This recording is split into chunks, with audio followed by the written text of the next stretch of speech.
Just short of a month after I turned 24, my father died suddenly and unexpectedly. I was living in Pittsburgh then, a couple of hours away from where I'd grown up, and I'd been home the weekend before. And I remember spending a lot of time with my dad that weekend. In fact, I remember my last moment with him on Sunday, just before I was leaving to drive back to Pittsburgh.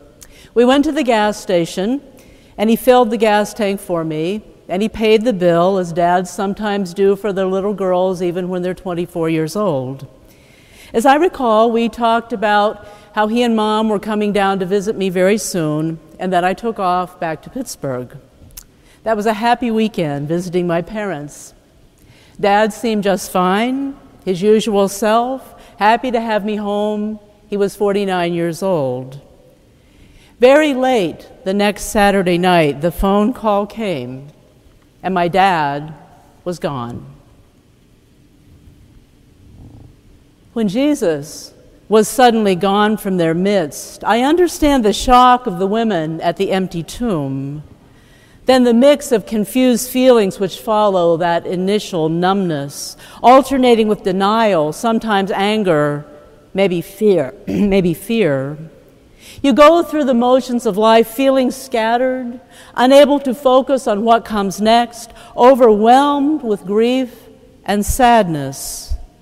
Much of what used to make up your life moves to the sidelines, some seeming unimportant, completely trivial. For you, everything is changing, while others seem to go on with life as usual. In this gap between Easter and before Pentecost, this empty space when Jesus' ministry appears to be over and the church does not yet exist, there is a space for Jesus' followers to adjust to the reality that what used to be is gone forever. The old, the familiar is passing away, but nothing new has arrived on the scene.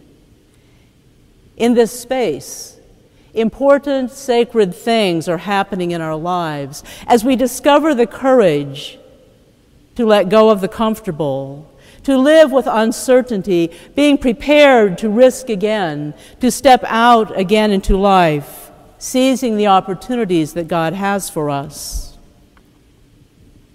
In this empty space of uncertainty, we're not just passing time, we are living in intentional time, recalling memories, stories, experiences, reflecting, getting a real grasp on our own history, incorporating into our lives an ongoing relationship with those we have loved who are now gone from us.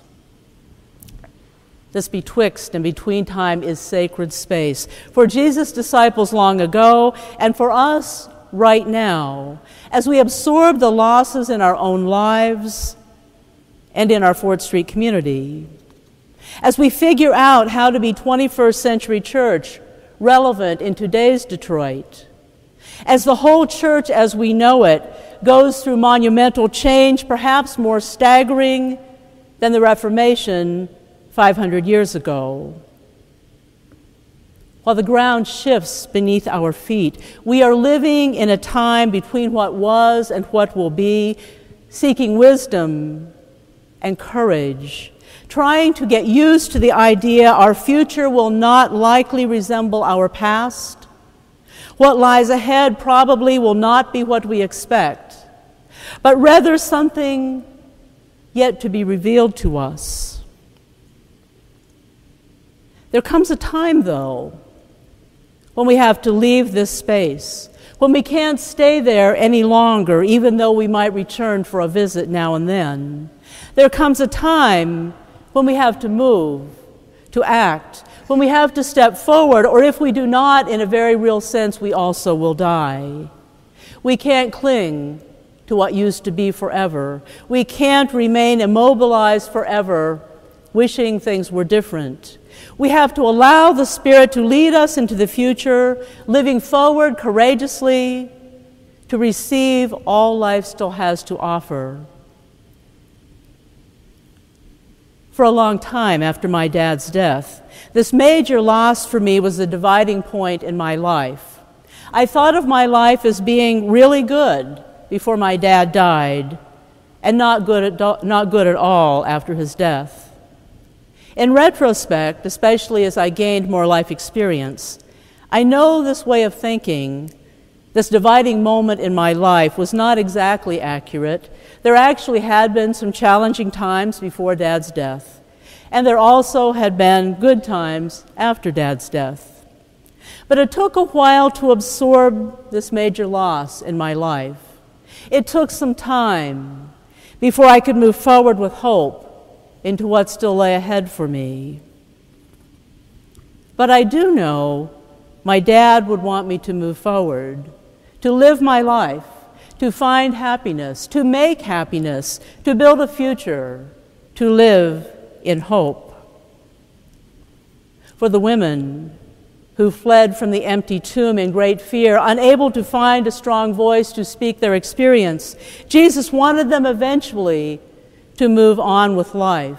He wanted all of his disciples to move on with life, to move forward, carrying on the sacred work they had done alongside of him, even to expand upon his work and ministry, changing their focus, their ways of thinking, their journeying along the way wherever the Spirit led them.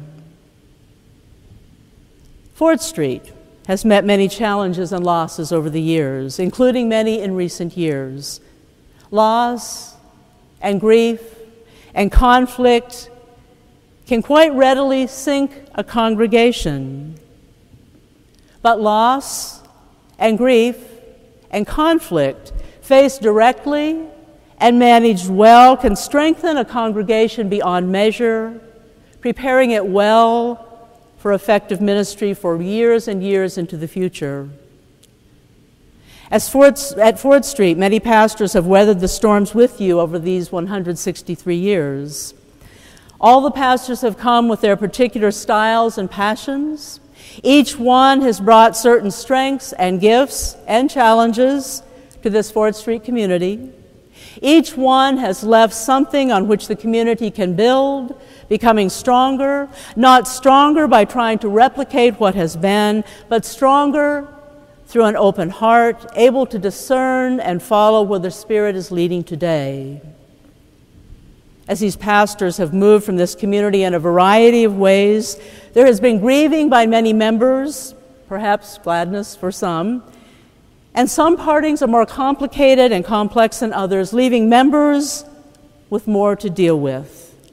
But each one of these pastors, I truly believe, would want this community of faith to move forward in hope, carrying out today's mission in today's world, remembering the past, but not trying to duplicate it, not held captive by what has been, not with a narrow vision, unable to see new things on the horizon.